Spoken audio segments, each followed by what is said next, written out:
Банан мыйзамын уктуңуз беле? Мисалы мага жаңылык болду.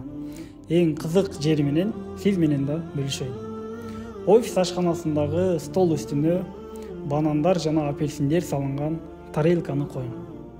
Кимиси биринчи болуп түгөнөт? Банан биринчи болуп түгөнөт. Ал ширин болгон үчүн эмес, сары болгон үчүн эмес, жеңил арчылган үчүн. Муну Тони Лун жана Джордан Кохен банандар мыйзамы деп атаган.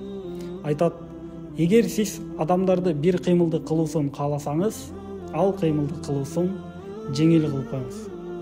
Кут компаниясынын дагы негизги максаттарынын бири элдерди ыңгайлуу, жеңил шарттар менен үйлөө кылуу. Ошол себептен да жакын арада биздин ремонту менен бериле турган объектчибиз сатыкка чыгат. Өзүнүн жеке мектеби, бала бакчасы менен болот. 7 жылга рассрочкага берилет.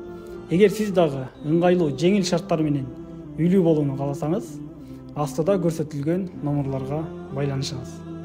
Ассаламу алейкум.